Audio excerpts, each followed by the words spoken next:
He just came from Japan. We have another angle of the room, by the way.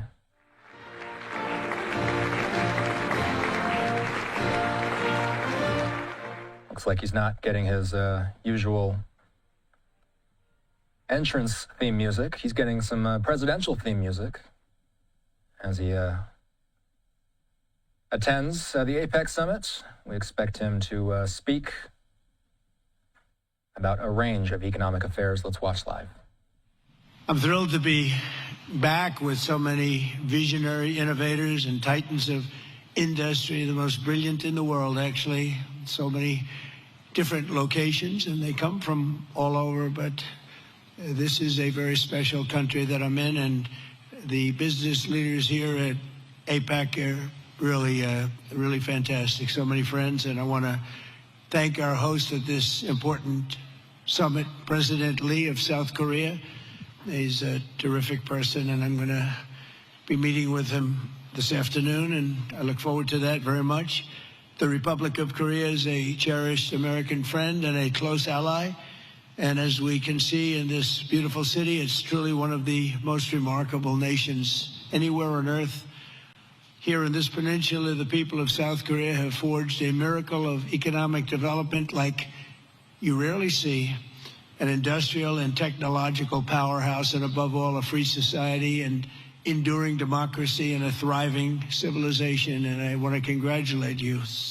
Very few places like it. The entire world should be inspired by all that you have achieved, and they study you, and they do so much to understand what you've done, but most of them don't get it. And that's probably good for you. Keep it this way. Most of them don't get it. They want to get it, but it doesn't quite work out for them the same way it works out for you. So that's a great tribute to you. We have some very special people with us today, and I want to thank for the great job he's done, and also for being here, Secretary of State Marco Rubio. Marco, you're around here someplace. Where's Marco? Marco, thank you. Man who's doing a fantastic job, who understands the markets maybe better than anybody. Our Treasury Secretary Scott Bessent. Scott, thank you very much. And somebody that you're dealing with, who you made a very good deal with, because you have very good negotiators, but he's pretty good too. Howard Lutnick, Secretary of Commerce. Thank you, Howard. U.S. Trade Representative, Ambassador Jamison Greer, is a fantastic person. And your career's Minister of Trade, Industry, and Resources, Mr. Jung Kwan Kim, who's an incredible man, actually. My people say he's very tough, however. We wish we had somebody of a little bit lesser caliber, but they decided not to do that. And so many other distinguished guests are here, so I just want to thank you very much. It's an incredible room.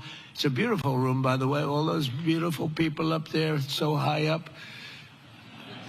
This place is packed. Thank you. Look at it, we're waving. Thank you very much. But as you know, APEC unites Pacific nations around our growing economies and promoting our shared interests. And today I come with exciting news from one of the largest Pacific nations. We'll call ourselves a Pacific nation, but one of the largest of them all, the United States of America.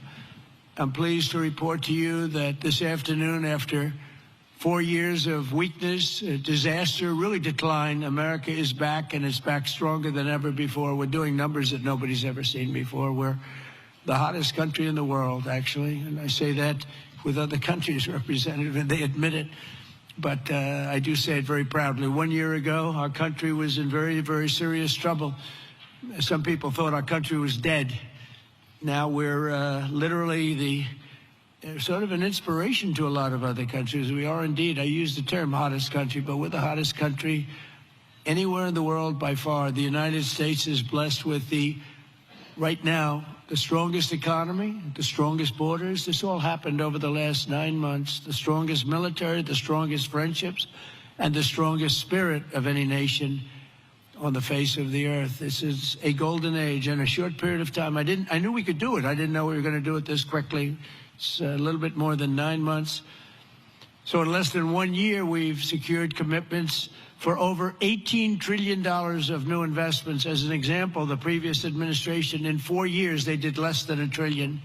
I think much less, actually, and hurt our country very badly. Who would have known? But we're going to be 18, so I figure that we'll probably be at 20 or 21, maybe even $22 trillion of investments coming into our country by the end of the first year of my second term. And, you know, we had a tremendously successful first term. We had the strongest economy in history for our country, strongest we ever had. But this is, I think, blowing it away. We have great policy. We have some very good things happening. The stock market, as you know, is set 45 all-time highs since in a period of, it's pretty good, in a period of 9 months, breaking new records week after week, including one just yesterday. We set the record GDP growth in the second quarter. And that's with all of the things that we're doing. When they are built in a year and 2 years, we're going to go through the roof. I mean, we're going to see numbers that I don't think have ever been seen before. But even during this period of a little bit of a period of transition, you could go, because I think we're in an economic revolution in America.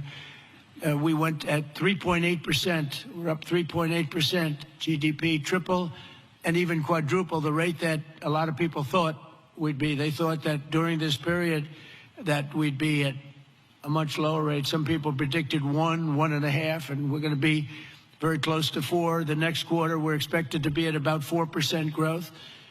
And after that, I mean, I can't even predict, because when all of these factories that are moving in, the car plants are moving in. Yesterday I was with Mr. Toyota in Japan, and he's just announced he's going to spend, they are going to spend $10 billion, and they're going to build new car plants, and they're going to build them in numerous states, about 6 or 7 different states. And we're bringing our car industry back. We're bringing AI. We're leading everybody in AI. We're leading every nation in AI by a lot. In 9 months, we've lifted over 600,000 Americans off food stamps. Wages for workers are rising at the fastest pace in more than 60 years. And meanwhile, energy prices are down. Gasoline prices are down. Grocery prices are down. Mortgage rates are down, despite the fact that we have an incompetent head of the Fed. He's incompetent. I call him Jerome Too Late. He's always too late. Jerome Too Late Powell. But he's out of there in another couple of months. We'll be very happy about that. We'll appoint somebody that we all like, because we should have the lowest interest rates of any country, because without us, there are no other countries, really. I mean, the whole thing falls apart. You know, America always had the lowest interest rates, and now we don't do that. We're like number 28. It's ridiculous. And we're a much different country than we were 2 years ago, or a year ago even. But you know what the crazy thing is? In the old days, I call the old days, I'm a little bit older. I'm looking at all these young, brilliant faces. I'm a slight, a couple of years older than you, just a couple of years. But you know, in the old days, when you announced good news, the stock market went up. You announced good news, the stock market would go up. Now, when you announce good news, the stock market goes down, because people say, oh, that's terrible. You're doing well, that's terrible. Interest rates will go up. So they think because of that, interest rates will go up because that. It's inverse of what it should be. We're going to go back to the way it used to be. When we announce good news, the stock markets are going to go up. And that's the way it should be. And we're going to really ride that very hard. And when we announce good news, we're not going to have a Fed that's going to raise interest rates because they're worried about inflation in 3 years from now or something. When we announce good news, we want the stock market to go up, not to go down. And the scourge of inflation we inherited. We inherited the worst inflation ever that we've ever had. I inherited from incompetent people, and now we're down to a very low rate of inflation, 2.7%. And it's going to be a little bit lower than that. It's almost a perfect number. Believe it or not, you don't want to have 0. You want to have like 1% to 2%, and we're very close to that number. But we had inflation the worst in the history of our country. But factories are booming in the USA, and manufacturing productivity is rising 5 times faster than it was just 1 year ago. Think of that. Steel production is way up. by 155,000 tons a week. Oil production is through the roof by 500,000 barrels a day. And mining of clean, beautiful coal, I call it clean, beautiful coal, is up by 2.6 million tons every single month. And we brought coal back into the picture. What you can do with coal today is incredible. So I call it clean, beautiful. I don't use the word coal, I say, because it's got a little bit of a problem, public relations-wise, the word. So we call it clean, beautiful. My administration's not allowed to use the word coal. They have to say clean, beautiful coal. We've given it a new name. It's a three-name deal. Even semiconductor manufacturing is rapidly returning to the United States. NVIDIA and TSMC have just produced the first state-of-the-art Blackwell chip that was 100% made in the USA. In fact, Jensen, who's an incredible guy, might be here. I don't even know. Is Jensen here? I think he's around. Somebody said he's here. How is he? Pretty good, right? Got a chip that's like 10 years advanced, but he's great. And they're all, building now. They're building tremendous plants in the United States, Arizona, Texas, all over. We're going to have a big portion of the chip market just in a very short period of time. But these tremendous strides are also creating great jobs for our citizens. 1.9 million more American-born workers are employed today than when I took office 9 months ago. Think of that. Almost 2 million people more American workers. Nobody's ever had numbers like that. And those numbers are going to get much bigger, much better than that when we open these plants that are being built all over, the AI plants. I've never seen plants this big. I built shopping centers. I built a lot of things, but if you spend 250, 300 million, you can build a big shopping center. These people are spending $50 billion to build a building. And I say, what's your product? Information. I said, well, good luck. That's a lot of information you're going to have. But, they're the smartest people in the world are doing it, and they all think it's great. All I can do is make it easy for them. And what I've done, one of the things that I'm most proud of, because I thought of it like every, country, our electricity production, our energy production is now, it's not, nobody ever saw this kind of a revolution with the AI. And what they need more than anything is electricity. So if a country was able to do that, it would be, pretty unusual. It would be very hard, and maybe you could say impossible. So I came up with a concept when they build a massive plant, sometimes the size of Manhattan. Think of that.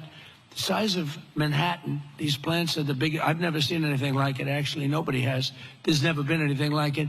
But I let them build their own electricity generating plants with it. So they're building their own electric. They're sort of becoming an electric producing company in addition to all of the other things that they produce, including information. And what they're able to do is start immediately. We're giving them very fast permits. We're no longer having them wait for 10 years, 12 years, 15 years prior to rejection. They'd go 15 years and then they'd get a vote, a rejection. And by that time, their concepts were old and obsolete anyway. So, it's terrible. And we're getting it done rapidly, literally rapidly. And they're coming up with electric generating plants, the likes of which nobody has seen. The companies are standard companies that do electricity and create power companies. They've never seen anything like it because we have a level of genius, a level of people that are designing things that nobody's ever seen before that produces vast amounts of electricity for their plant. And if they have extra electricity, they sell it back into the grid. So they really, it's really been amazing, and it allows people to start building immediately, and they can't blame the government. They won't blame me because I didn't produce enough out of the grid that's 200 years old. So we have more people now working than at any time in the history of our country, and we've sort of just begun. It's hard to believe, actually, if you knew where we were 2 years ago.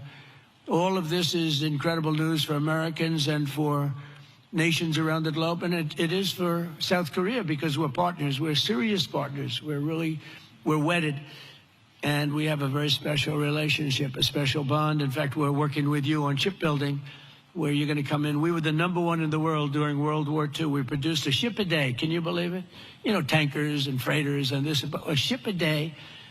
And today we're not really building ships, and we're going to start, and we're going to have a very thriving shipbuilding industry, and we're working it with South Korea very much so. In fact, some of the people in this room, they bought the Philadelphia shipyard. I think it's going to be one of the most successful yards in the world, anywhere in the world. It's great. It's known for incredible production years ago, and sort of through bad management or bad thinking by people that were prior to me. I mean, you have to blame the president. You can give the president credit or blame the president, but I blame the president. They allowed the shipbuilding industry to go away, essentially, in our country. We're going to bring it back very, very powerfully. When America thrives, our partners thrive, and our alliances thrive with all of the countries. The Indo-Pacific thrives, and that's good for all of us, and the entire world becomes safer and wealthy and greater than ever before. We get along with a lot of countries. We solved a lot of wars and a lot of problems, and that's all good for all of us. The extraordinary American turnaround that I've just described has been achieved not by just continuing business as usual back in Washington. If I didn't win the election, and we won it in a landslide, we won by tremendous numbers. I had a whole thing too big, you have to say, too big to rig. We didn't want any rigging. We had these great polls going in. I said, don't believe the polls. Pretend we're 1 point down. Always assume we're 1 point down. And everybody voted. We won in a landslide. We won all 7 swing states. You have to win the swing states. And we won all 7, which is something that rarely happens. But to win the popular vote by millions, we won everything you can win. The Electoral College by a tremendous amount. We won in counties. They have counties, thousands of counties. And we were 2,700 compared to 525 actually. So think of that. We were 2,750 compared to 525. And that's why the map shows all red. Red being Republican, not something else. Red being Republican. Only a few people understand that one. My administration has rejected the old model of incompetent government that punished success and rewarded failure and made building anything almost impossible. When you come into our country, and many of you are doing that, but when you come into America, you're going to get service like you've never seen before. Quick permits, and we want safety, we want great environmental, we want everything good, but it's going to go quickly. We're rewarding those who build and create and hire and invest in the USA, and we're making America the best place on earth to do business, and that's what it's become very quickly. We have some wonderful people. Lee Zeldin at Environmental, he's incredible. He gets the right result quickly, and he makes sure that people do the right thing. But we will have the best tax rates, the lowest energy costs. We have the lowest energy. We have tremendous amounts of energy, more than anybody else. We have the most oil and gas and coal, more than any other nation on earth. So that's a big advantage that we have over others. We have the lowest regulatory burden. In my first term, we cut more regulations than any other administration in history, and we're going to do about the same level right now or more if we can. The most advanced technology and the fairest trade deals anywhere in the world. And for decades before I took office, our country was run by legions of bureaucrats who were always looking for a reason to say no. Why? How can we say no? They wanted to say no. They thought that was their job, and it's really just the opposite. We work to say yes. So now we have a president in the White House who cuts through the red tape and excuses. We don't stand for excuses, and says yes to big ideas and bold initiatives and grand ambitions so that America can have great industries, great dreams, and to be the greatest nation on earth, which is where we are now, actually, in a very short period of time. We're rebuilding things that are incredible. We have the strongest military in the world. We have the best equipment. We have the best manufacturers of equipment. And South Korea is buying a lot of our weapons. We make the best. We have the planes and just about everything other than ships. So we'll be there very shortly with ships, too. But the only reason it's not ships, because, I don't know, for some reason they stopped doing that. I guess they went on to other businesses. But there are some basics in life, and one of the things you need is ships. I always say you need steel, you need aluminum, you need this. There are things you don't need. A lot of things that a country doesn't need them, but things you need steel. Got to have steel, and we're we're redoing our steel, and some of the people in this room are very involved in that. We're redoing our industry. We're starting to produce large amounts of steel, massive amounts of steel. We'll be right at the top in a very short period of time. The mills are opening again, and they're opening up big. And again, it's national security, and it's because of tariffs. We're reclaiming our heritage as a nation of builders and doers, and we're pioneers in a sense, but we're really doing it again, but we're doing it even better than we did the first time, which is the first couple of 100 years. And we're pursuing this vision with unrelenting drive and really unprecedented success.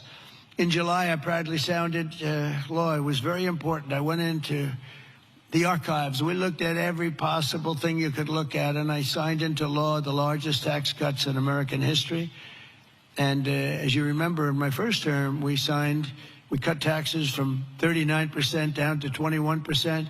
And now we've done even better than that, putting more money in the pockets of American families that make up the largest consumer market on earth. For businesses and manufacturers like those in this room, our tax law includes 100% expensing for all new factories, plants, and equipment. So that means you can write everything off in the first year. So that's like we had in the first, except this goes for a period of 10 years, whereas the other was over a much shorter period of time. And I actually think that we had such tremendous success. I always said that was the single most important thing, the expensing, the one-year expensing. Upon taking office, I signed executive orders that require that for every one new regulation, 10 old regulations have to be eliminated. I did that in the first term, too, and it worked. So if you want a new regulation, you have to get rid of 10, and already we're exceeding that limit, reaching closer to 30 to 1. Our people have done that, our great secretaries and other people in the administration. So we've been actually at a level where we sign in a new regulation, they get rid of 30 old. We're sort of cleaning up the books because many of these regulations are obsolete, they don't belong, and some were so horrible they were obsolete, but they really stopped projects from being built, and we're getting rid of all of them. We've pretty much done that. We have streamlined permitting for all new energy and mining projects. It used to take decades for an administration to get something approved, and now it's a process that will take, generally speaking, less than 28 days. In addition, across government, we're guaranteeing a rapid and expedited regulatory review for all new projects in the United States, and that's worth billions and billions of dollars to industry. You spent more money on trying to get something approved than you do in building the plant itself. You know, in Louisiana, my first term, there were 2 plants, and one was financed by a tremendous group of Japanese investors, and it was about $16 billion, LNG plants. Another one was financed by people from South Korea and others. LNG, both of them, massive LNG. They were in the review process. One was 15 years, one was 16 or 17 years, and they were then told, forget it, we're not going to get it approved. So I came into government, I heard about it, and I love Louisiana. We did very well there. We did well in just about all the states, but we did really well in Louisiana. And so I got involved. The one plant that was in for almost 15 years, I got it approved in 1 day. 1 day. In fact, when we called the people to say that they got approved, they didn't know what the hell we were talking about. They said, you got it approved. We sort of gave up on it. I said, no, you don't have to give up. We got it approved. The other one took me a little bit longer. I didn't do as good a job. It took me 1 week. And they got approved, and they got built. They're massive plants, and they're doing unbelievably. They're like setting records, LNG, big, it's like the Empire State Building lying on its side. And all I know is, I looked at it. I said, what kind of a building is that? All it's got is pipes going back and forth. I never saw anything like it. But whatever it is, it works. And they've been very, very successful. But think of it, 14 and 15 years, and I got one approved in 1 day and one approved in 1 week, and they've been doing great, and they've been good for the environment. I've shrunk the size of government for the first time in many years since January.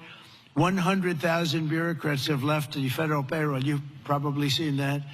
So we're creating real jobs. We're getting rid of wasteful jobs. Government spending is down 2.5% this quarter compared to 1 year ago. It was going through the roof in the previous administration. And in stark contrast to 4 years ago. I mean, if you look, 100% of all new jobs created in America under my administration have been created by the private sector. Think of that. The government created no new jobs.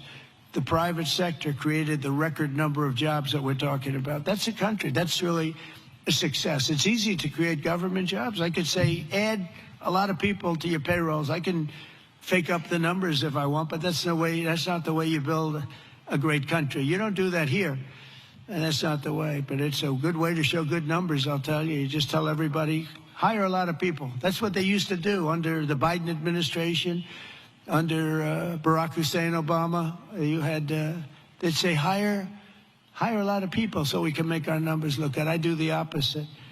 And we have real numbers. These are real numbers. There's truly no better time to invest in the USA. The results speak for themselves. Since the election, TSMC has pledged to invest $100 billion in the United States. So they're coming in from Taiwan. We have tremendous numbers of companies coming from Taiwan and building in the U.S. Apple, $600 billion investment.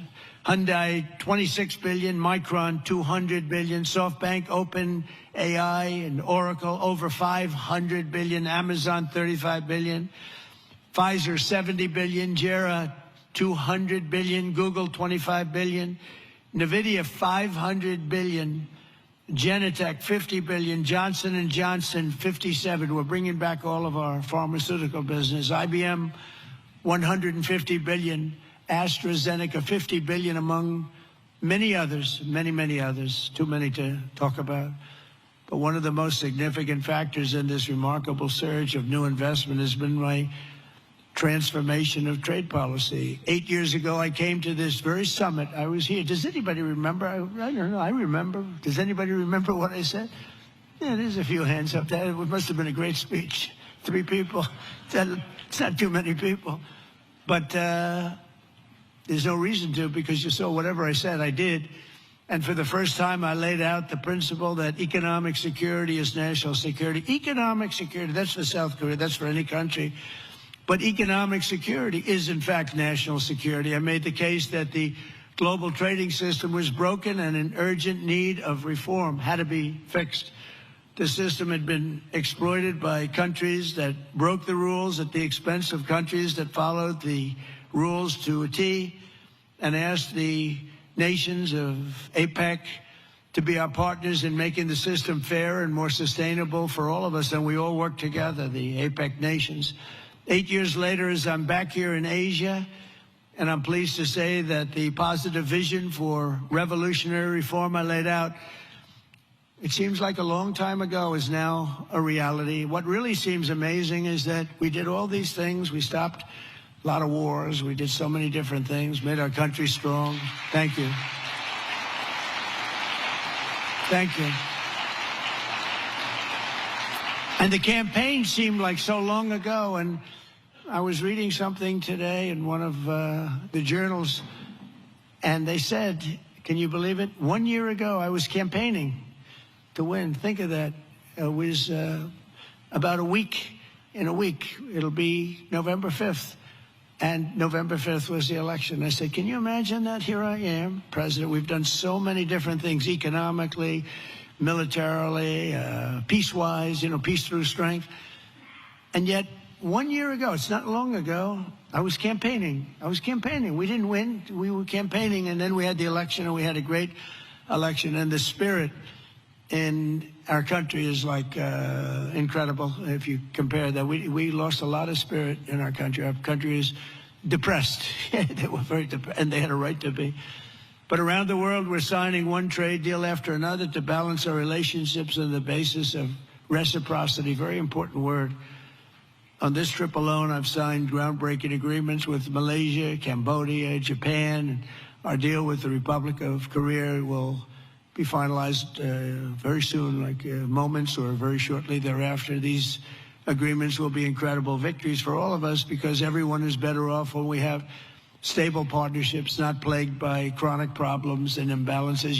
Probably you know that President Xi of China is coming tomorrow here, and we're going to be, I hope, making a deal. I think we're going to have a deal. I think it'll be a good deal for both.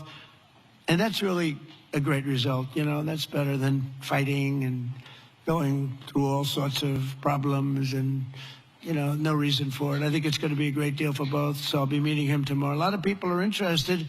They're also interested in what we're doing, but they're interested in that. I can tell you a lot. The world is watching, and I think we'll have something that's very exciting for everybody, and that's also good for South Korea. It's good for all nations. We're ending gaping trade deficits, unfair trade barriers to market access, insecure supply chains, weak, pathetic supply chains, and much, much more. We had such bad supply chains under the last administration. It was embarrassing. And we're entering a new era of trade that truly works for both sides. Got to work for everybody. Deals have to be good for everybody. I've heard that all the time, and I never really believed it, I'll be honest. I said, if you make a great deal. The best deals are deals that work for everybody, especially when you're talking about nations. When you're talking about nations, it really is a little bit different than you're doing a business deal and you want to just rip their hearts out, right? These guys know what I mean. They ripped out so many hearts. But when you have nations, it's a little bit different, It's you gotta all balance out a little bit. When I announced reciprocal tariffs last April, some people thought it was wonderful and others really weren't so sure. They weren't sure. They didn't understand tariffs because tariffs were used against us. We didn't use tariffs stupidly. And we do now. National security. This week we proved once and for all that few critics, there were no critics left. The only critics are people that took advantage of us for many years, and now they're not able to do that. The deals we're signing with our friends and partners are making our alliances closer and stronger than ever before, and they respect us because it was so foolish. The people that ran our country were so foolish. With these agreements, our nations will extend our vital security alliances into the realm of economic security for the first time ever. We're forging new partnerships on strategically important industries like shipbuilding, energy, semiconductors, critical minerals, and, very important pharmaceuticals. We learned that during COVID. We had to rely on other countries to give us pharmaceuticals. You can't do that. You have to, certain industries you want to have there. You want to have your medicines made ideally in your own country. Many of our agreements also include deepening collaboration of industries of the future, such as nuclear, quantum, artificial intelligence, where America is number one by a lot. Actually, we're really number one by a lot. We're number one in military consequence. We're number one in military in the quality of the weapons. That's why everyone wants to buy for us. I'll tell you what we have a long lead on is submarines, nuclear submarines. We are so far advanced that by perhaps 20, 25 years. We're 25 years ahead of any competition.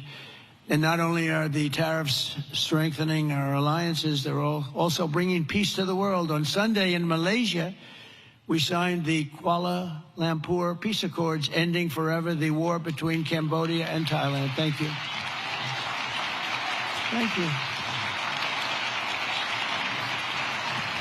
It's interesting. We were making trade deals with Cambodia and with Thailand, and I sort of watch what I do. I don't go to the beach and sleep all day. I like to watch. And I see Cambodia, Thailand, among many other nations. And this is true for numerous other deals, too. But I see Cambodia, Thailand, and I read a front-page story about the fact that there were thousands of dead people along the border. And they fought for a long time. And I said, wait a minute, we're making deals? And they're starting a war? They were just starting, and it was vicious. Thousands of people were killed along the border, their two borders. And I said, let's call the head. I didn't know the heads of either one. I called them. They were both great people and sort of reasonable. I said, listen, you want a trade deal? We're not going to make a deal with you if you're going to be in war. Then I called Cambodia. I called Thailand. I called Cambodia, back and forth. And after about 2 days, we ended up with the help of Malaysia. Malaysia was like a mediator. We used a beautiful facility in Malaysia because it was too hot. The other two, and I don't mean hot weather-wise. I mean it was hot. It was too hot with bullets flying all over the place. And Malaysia was fantastic, and they helped implement it. The prime minister was great guy. Just left him. And within 2 days, we signed a deal. And the two people came in. They were like best friends. It was a beautiful thing to see. We saved, probably millions of lives. They've had a tempestuous relationship I said, for how many years? 500 years. They said, that's a long time. That's a long time. But we think this is going to be, hopefully, I use the word everlasting. Same thing in the Middle East. We hope it's going to be everlasting peace. They've never had peace. They've 3,000 years, and we signed in the Middle East. But I've ended 8 wars in 8 months, and in many instances, trade has played a big part in getting those wars ended. On top of it all, tariffs now projected to reduce our deficit by $4 trillion over the next 10 years, and I think actually much more than that. That's national security, because you can't have deficits and you can't have debt all over the place. And it stops inflation and strengthening the dollar and ultimately balancing our federal budget, which I think we're going to do very quickly, only because of our policy of fair tariffs. And for any company that does not wish to pay the tariff, I say, you could build your factory in America. If you build your factory in America, there is zero tariffs. But, again, going back to the wars, it's so important. If you look at India and Pakistan, so I'm doing a trade deal with India, and I have great respect and love. As you know, for Prime Minister Modi, we have a great relationship. Likewise, the Prime Minister of Pakistan is a great guy, and the Field Marshal, they have a Field Marshal. You know why he's a Field Marshal? He's a great fighter. He really is. He's a great guy, too. And so I know them all. And I'm reading that 7 planes were shot down. They're going at it, and they're really starting to go. And it's a big thing. These are 2 nuclear nations, and they're really going at it. And I called Prime Minister Modi. I said, we can't make a trade deal with you. No, we must make a trade deal. I said, no, we can't. You're starting a war with Pakistan. We're not going to do it. And then I called Pakistan. I said, we're not going to do trade with you because you're fighting with India. And, 2 nuclear nations. And they said, no, you should let us fight. They both said that. They're warring. They're strong people, I'll tell you what. Prime Minister Modi is the nicest looking guy. He says, and he looks like you'd like to have your father, he's a killer. He's tough as hell. No, we will fight. I said, whoa, this is the same man that I know.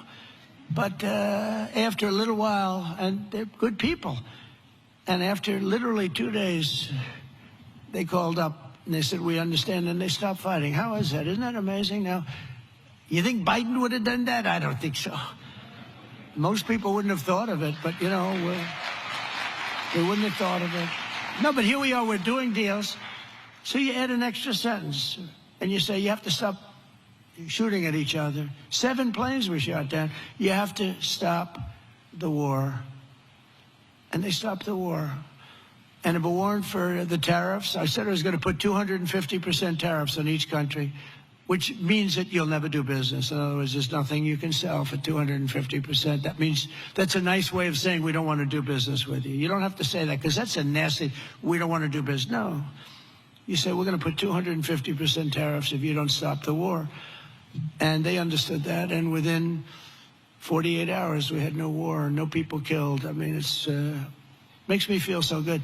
It's we saved millions and millions of lives with all of them. Azerbaijan. If you look at, just take a look at that one. That was going on for, I think, 38 years, right? And President Putin called me. He said, "It's amazing. It's amazing. We couldn't get that war stopped.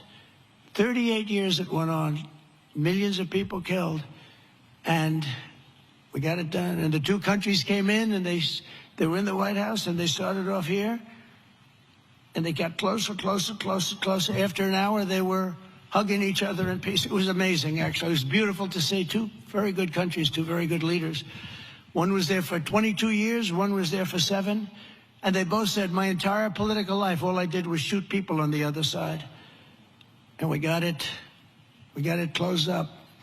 And we did that 8 times. The only one I didn't do is Russia, Ukraine, but that'll get done too. That'll get done. I thought that was going to be an easy one because of my relationship with President Putin. He turned out to be a little different, but I think it'll get done.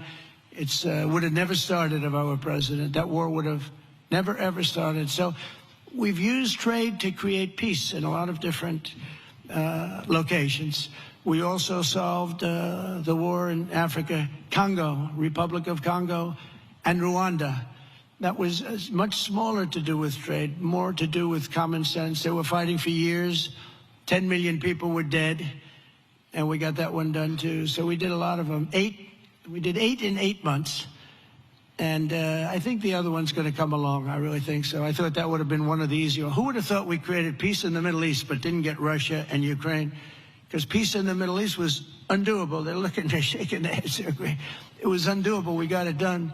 3,000 years, okay? They never had peace. They never had anything like it. We have all countries signed up, and the level of spirit and everything. I think it's going to hold for a long time, hopefully forever. Hopefully that's an everlasting one too.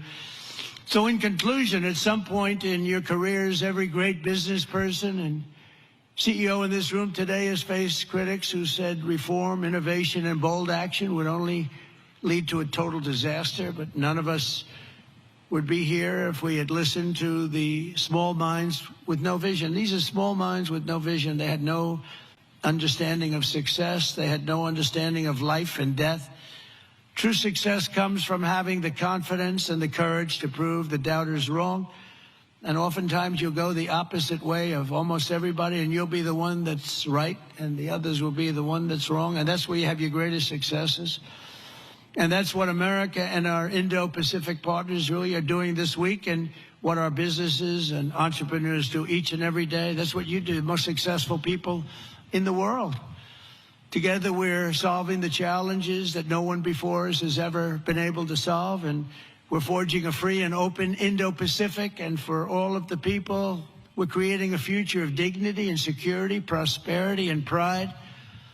From the rolling hills of San Francisco to the gleaming streets of Seoul, from the bustling factories of Toledo, Ohio, to the bright lights of Tokyo, from Pittsburgh to Palawan, from Boston to Bangkok, from Detroit to Da Nang, and from Cleveland to right here in Gwangju. Nice place. Did I do good with that one? Did I do okay? Gwangju. Good, beautiful place, by the way. We're strengthening old friendships, forging new bonds, building new factories, pioneering new industries, and creating a dramatically better world for our children and for generations to come. Together we will build a future of strong, independent nations on both sides of the vast ocean, joined by our common interests, united by common values, and reaching constantly toward a richer, safer, and more peaceful Pacific with fairness, persistence, and common sense. That's such an important 2 words. We will build together, we will trade together, we will prosper together, we will thrive together, and above all, we will win together like never before. We're going to have an incredible relationship together for generations to come. And I just want to thank everybody in the room. I know so many of you, you're incredible people. God bless you. God bless the nations of this great region, and God bless America. Thank you very much, everybody.